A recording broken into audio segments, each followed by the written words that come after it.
welcome to the Arsenal Armchair Podcast, brought to you by Hoxton Radio, where we dwell once again this week. Starting to feel like the base, starting to feel like the place. A bit cooler here in the capital this week. The fan isn't on, so hopefully you're not getting any hiss behind us. And I'm not sweating profusely. I've actually worn a covered hat today just to show off how cool I'm feeling.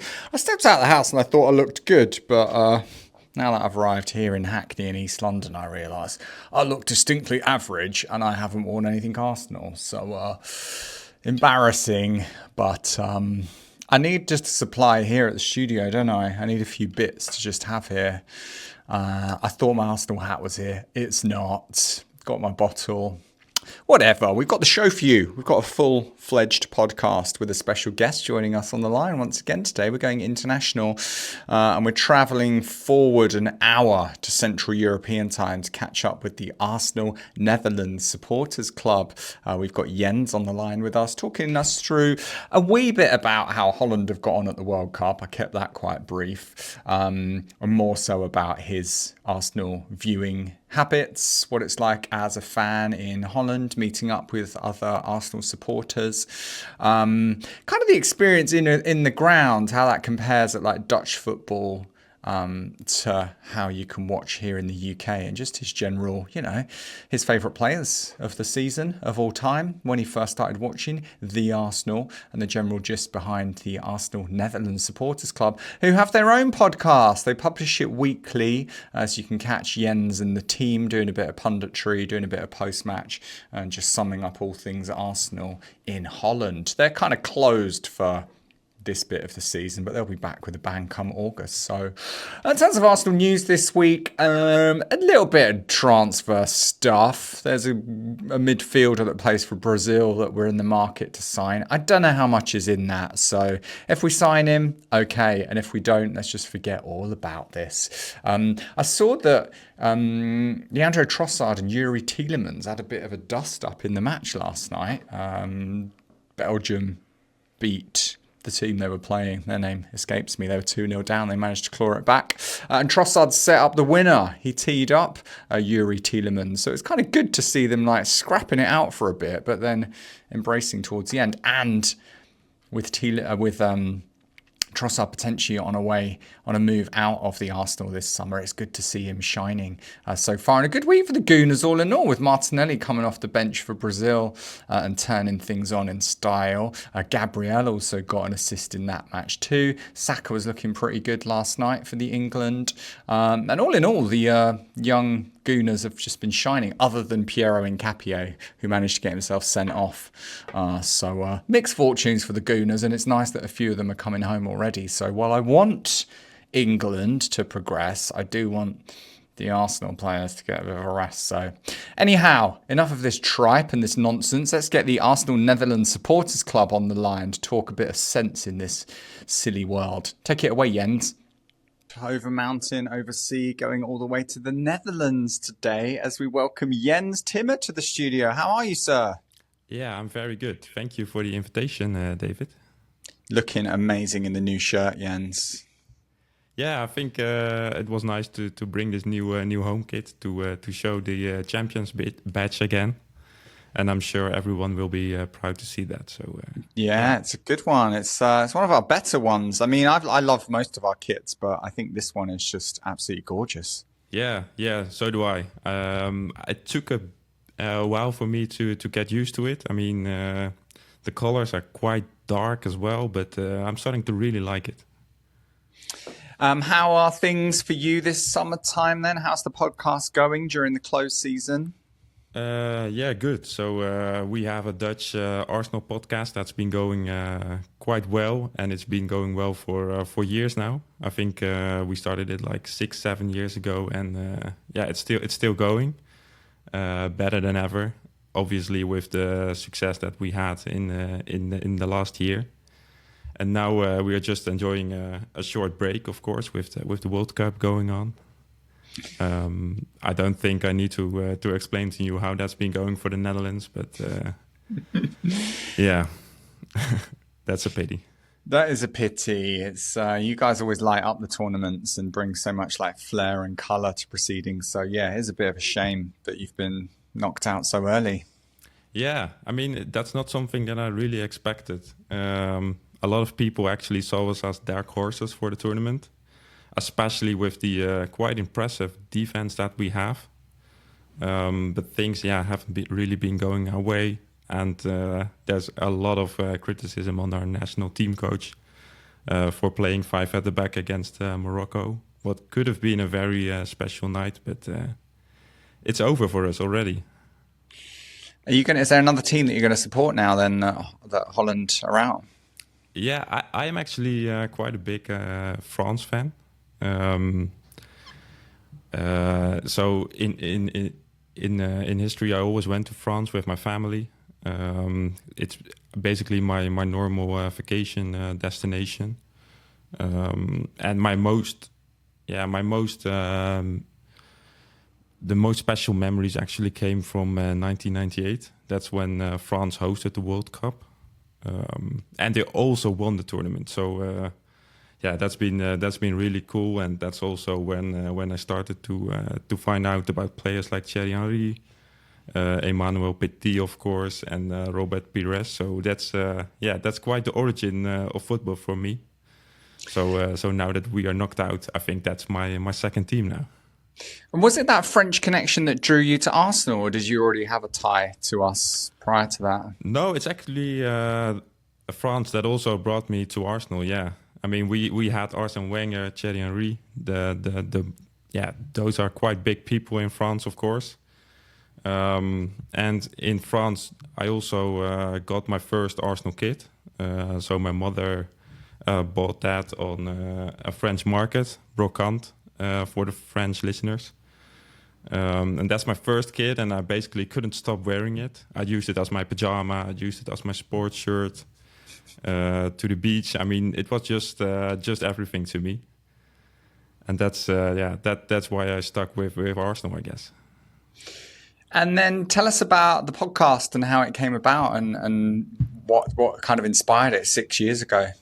Yeah, so I actually did not found it myself, but two people over here, of which one is a sports commentator in Netherlands. They started the podcast 6 years ago, I think. And ever since, they just came together once a week, once a month at the start. And in the last 1-2 years, it has been rapidly growing. We also added a few more people to the show, and now we're just doing it with like 5 or 6 Dutch Arsenal fans. So yeah, that's been very successful, and this year we've had almost 60 episodes. So yeah, we just can't stop talking about it. I guess the better we do, I think for my own podcast listening, if we win, I just want to go and listen to Arsenal content on the Monday. Yeah, sure. And even if we lose, I think I'm at a stage now where I want some technical analysis to help me get over it. I usually, if we lose, then I'm quite upset for a period of time, and then I just go over the match in my head and I try and work out what went wrong, etc. But if I can listen to some other hosts and some pundits, some commentators, some fans talking it through, I guess it helps me to get over it. But then, this season's been exceptional, and when, winning so much, I just can't consume enough Arsenal content right now. I want to hear other fans, other commentators talking about us and how great we've been. Yeah, right. I mean, you just want to keep emphasizing the season that we had. And before, sometimes you're just complaining on the show.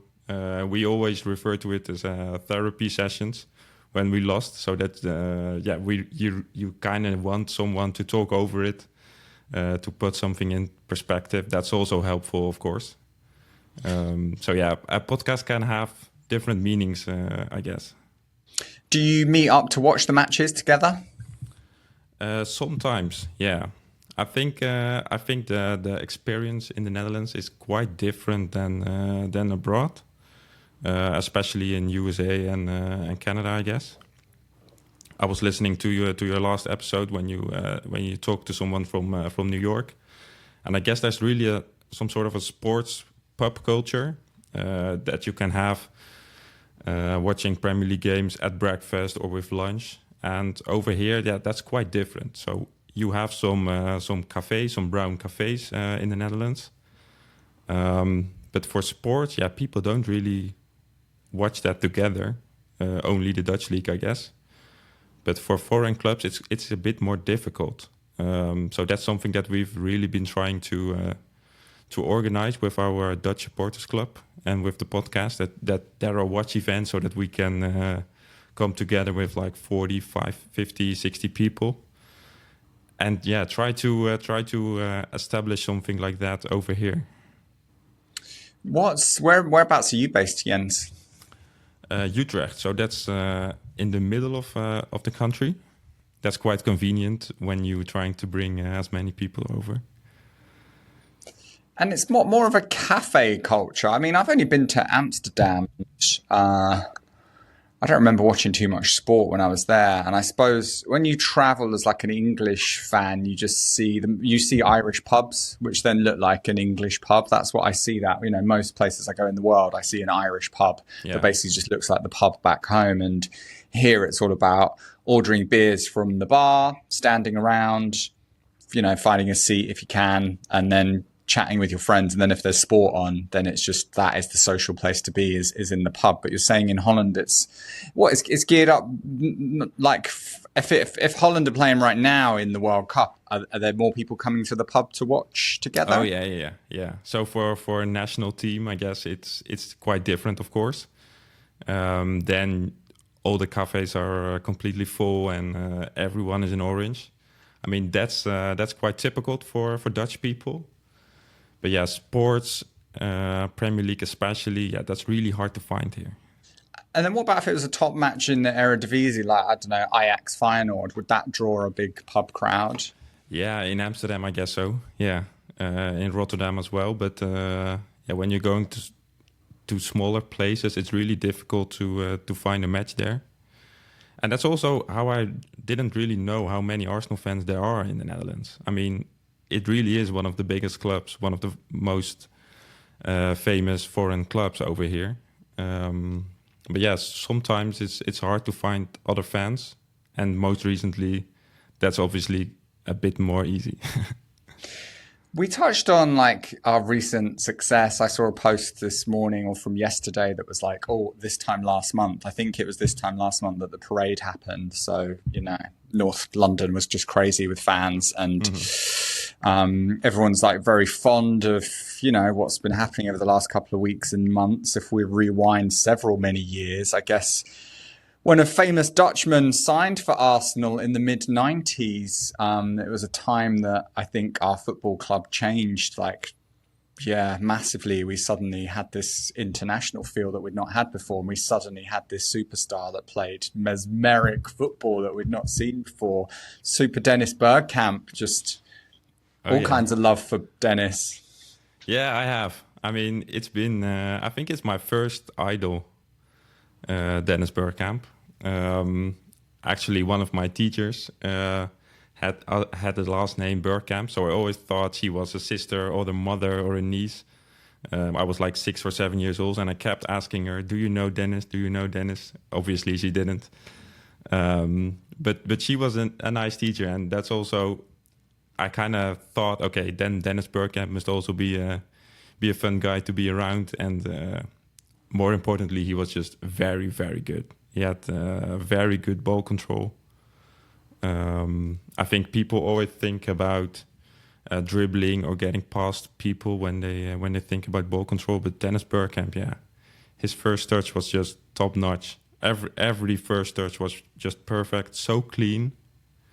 And likewise, his shooting technique was also just very, very good. So, yeah, he's amazing. Yeah, the way he would just, it was just a maestro.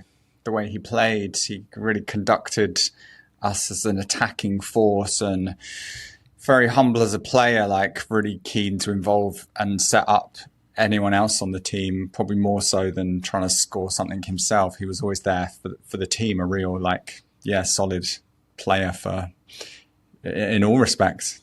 Yeah, I think it's quite striking that Thierry Henry always refers to him being the best player he played with, even though he played with the likes of Ronaldinho, Lionel Messi, the Spanish trio at Barcelona, of course. And even though I'm not going to argue that Bergkamp has had a better career than Messi, of course, but yeah, he really is special, and he really is special for the players around him. And I think Dennis Bergkamp really is the reason why so many people support Arsenal over here. This podcast is called the Armchair Arsenal Podcast, and it's a bit more about, I guess, our watching habits when we can't get to the ground and how we watch at home and any rituals. Do you have a certain place in your house that you watch, or do you always do something pre-match or put on your new shirt? Nah, I don't really have any superstitions, actually. So yeah, of course, I just try to wear Arsenal kits as often as possible. And I really like to watch with friends or with other people from the podcast. So that's something that I try to organize as many times as possible. Here, listening to sport on the radio, I listen to so much football on the radio. If I can't watch, then I listen. Is it covered well on Dutch radio? Premier League football, not so much, actually. That's a really hard find. Of course, Dutch leagues and the World Cup. Yeah, that's amazing from the radio. I mean, sometimes it can be even more you can be even more nervous when you're listening rather than watching the game itself. Yeah, because they're sort of painting the picture, and in your head, you're just trying to imagine what's going on, and the way that they react is always more dramatic on the radio than on the telly, and because you can't see it, you've got exactly. Reaction plus a bit of the crowd, and it just makes you more anxious, I think. Yeah, sometimes football is really about imagination, I guess, and that's what they really try to fuel on the radio. Do you get over to the UK often to come and see the Arsenal? Yeah, this year I've been there twice. I've been to the Manchester City game at the Emirates. I think you will remember the Martinelli goal just before the last minute. That was quite special, and the most recent game is actually the one against Burnley. So the one just before we won the title. It was a bit painful. We were actually on the train back to Holland here. And just 10 minutes before we arrived at Rotterdam station, we found out that Arsenal won the league. So we tried to watch it on the train, of course. That was a bit of that was very hard. Connection wasn't always so good, but nevertheless, it was an amazing experience. And did you get to celebrate with was there any celebrations in Holland for us winning the league?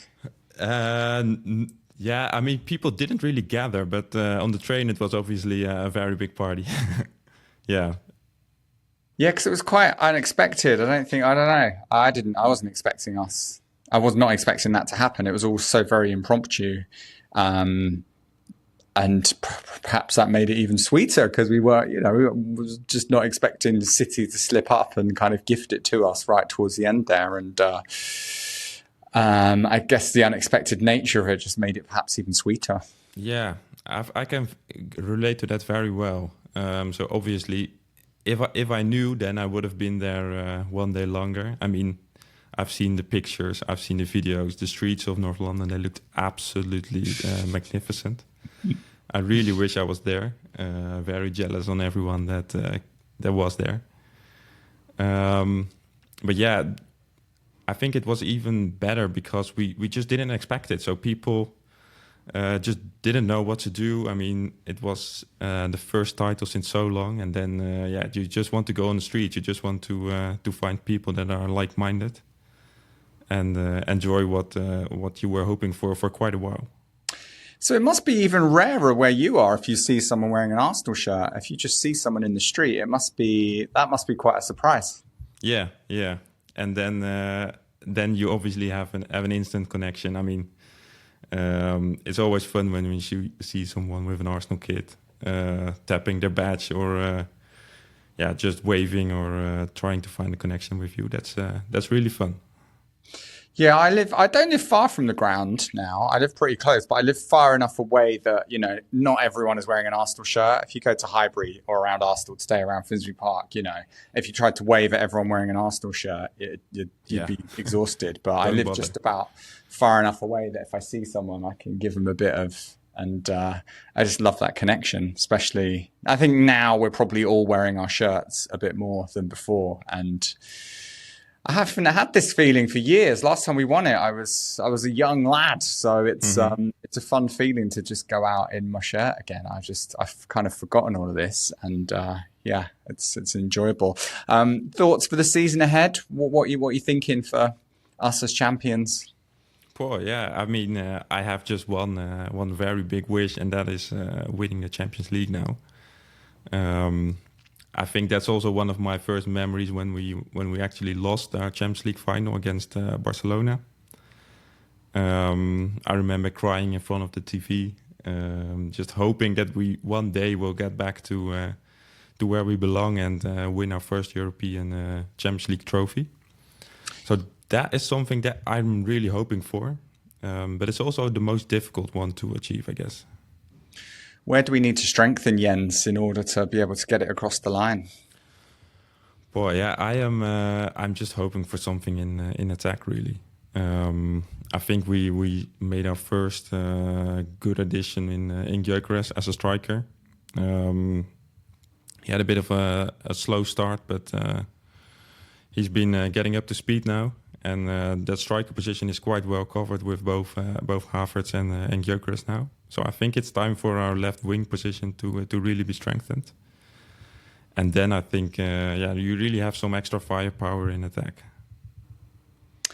Yeah, I think we've had endless injury troubles at Arsenal means, we can't always play our full strength first team. But that left-hand side is the bit where when you compare us to some of the other bigger European teams out there, like that's the side that just doesn't have as much of a threat at the moment that I think with some of the names that are being talked about,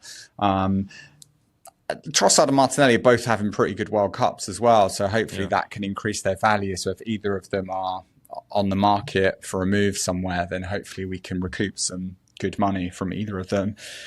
And a few of the younger players that haven't necessarily been able to break through. Ethan Nwaneri remains to be seen, what could come of him. So I think it's going to be a busy summer for us. And there's not a single player that wouldn't want to come to Arsenal right now. Yeah. I think that's a very good comment from you. I think we're at a special place now. I think we're more interesting for people to go to more than ever. And at the same time, let's not forget that we also have a very strong squad. So it's also a very big challenge to still strengthen what we already have. I mean, you mentioned Gabriel Martinelli and Leandro Trossard. It's very difficult to find a left winger that's even better than them, even though we might sometimes complain about their lack of output in some games. Any young Dutch players we should be looking out for, perhaps, that Arsenal could swoop in for this summer? Boy, yeah, that's a difficult one. I think that we have in Jurrien Timber one of the most talented ones in our squad already. Except for that, I've already seen that Summerville is possibly going United's way. I also don't think that he has the required level to really make an impact here. And in some way, it's also that the Netherlands have quite a good defense, I guess. And the same thing applies to Arsenal. So in attack, it's a bit lacking. What position does Jurrien Timber's brother play? Yeah, he's a midfielder. And I'm afraid that he's slightly worse than Jurrien Timber himself. Even though I would have loved to have him in the squad as well. I mean, any Dutch Arsenal player I really love and like to be added to the team. I think it's even the case that his brother is an Arsenal fan and also inspired Jurrien Timber to go there. So, yeah, that would have been really fun, but maybe he's not at the required level that we need. A favourite all-time player, your favourite current Arsenal player, and then favourite all-time Arsenal player? Favorite Arsenal player, I think that's gonna be. I think that's Bukayo Saka. Yeah, someone that's just from North London itself. That's just really special to me. Someone that really belongs to the club. That's just really hard to find in any player that joins Arsenal at a later age. I really feel that he has a special connection with the club, and that just really inspires me. So even though his season has not been as good as we would have hoped, not as good as he has been, because he's been absolutely crucial to us in our way to this title as well. He's been my favorite at the moment. In history, I've already mentioned Dennis Bergkamp. He's the one that got me as an Arsenal fan, I guess. And also Aaron Ramsey is a very special player to me. And I think that's because he scored so many crucial goals. You can think about the goal that he scored in the FA Cup final, actually. And other just brilliant technique. That's one I really like. Nice, yeah, good picks. Yes, Saka's going to be probably one of most people's faves this season. Let's just hope that whatever injuries that he's playing and working with, that he can get a bit of a rest this summer and come back fitter. I think when we're involved in these international competitions, I mean, he hasn't played a massive amount for England so far, but Declan Rice looked like he was, they just give so much in every match that they play that to do that for the 38 league games, plus then however many Champions League, and then FA Cup, and then for England as well, or any player that's playing in the tournament this summer, I think because we've got such a strong showing, then there's going to be quite a few that are going to need a bit of a rest when we kick off the season. Yeah, I'm afraid that's going to be a big worry for the next season, actually. So you mentioned Rice, you mentioned Saka, also Madueke, that's obviously in the England camp. I think there are still about 10 players left at the World Cup from Arsenal. Yeah, if you want them to be prepared for the start of the season, that's going to be a hell of a challenge. I think our physios are gonna do a lot of rehabilitation sessions with them. It's just different. I mean, we play so many games. I think it's been mentioned that Paris Saint-Germain are obviously playing a lot less games, and that's possibly what also made them win the Champions League title. So I think that's challenge number one for Arteta in the new season. When you go to watch a match, either here in the UK or watching Dutch teams play, what's the kind of routine around the ground, and can you drink in your seats, and like what's the kind of setup, and how does it vary to the UK? Yeah, I think there's a bit more of a drinking culture here. And then, I mean, the drinking culture within the stadium. So when I go to Arsenal, I know that you can't drink on your seat. Well, that's just different in the Netherlands over here. I think the right steps have been made in England. And yeah, that's something that we haven't done. So there's a bit of a more of a drinking culture. Apart from that, it's quite similar, actually. People really experience the game. People like to be loud and let them know that they are there. So that's good. And then I guess lastly, like, where can we find and follow you on all the online, and where can we keep up to date with all of your action, Jens? Yes, thank you. We have a Dutch site called arsenalsupporters.nl. That's where you can sign up to become a member of the Dutch Supporters Club. And we have a so-called ArsNL podcast, which basically stands for Arsenal Netherlands Podcast, in which we weekly discuss Arsenal. Perfect. There you have it. Jens, thanks very much for being our guest this week. Yes, thank you for your invitation, and I enjoyed it. Excellent, and enjoy the rest of the World Cup. Enjoy the start of the season, and we'll see you very soon. Thank you. Good luck. What a guy. What a lovely guy. I just feel embarrassed because he was so well dressed in his Gooner shirt. Here's me in a free t-shirt that I won in a raffle. And my microphone not even on a stand. He was cool, calm and composed. And here's me like an absolute amateur. Well, we're only 8 episodes in and I hope it can get better from here.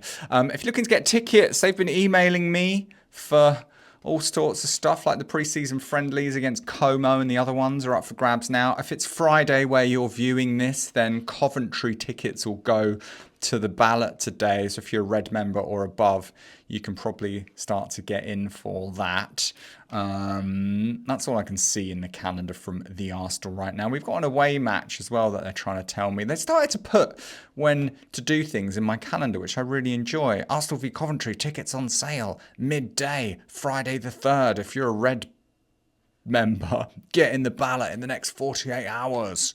I'm liking that they're putting this in my diary because I tend to forget these things. And then if you don't enter the ballot, you can't go on ticket exchange either, which is a real kick in the gonads. So there we have it. I've gone off on my own stupid tangent again. Do follow the Arsenal Netherlands crew. They're a bright, young mix of cool gooners. Follow our Arsenal NYC crew as well. Thanks very much to Curtis Powers, guest on last week's show. If you want to hear about everything Arsenal New York related, then tune to that. And then if you're enjoying this at all, share it with a friend. Get together with them, get around the wireless together and have a little listening party like they used to do in the olden days. So tell a friend, like and subscribe, post positive comments, and we'll see you on the next one. Bye.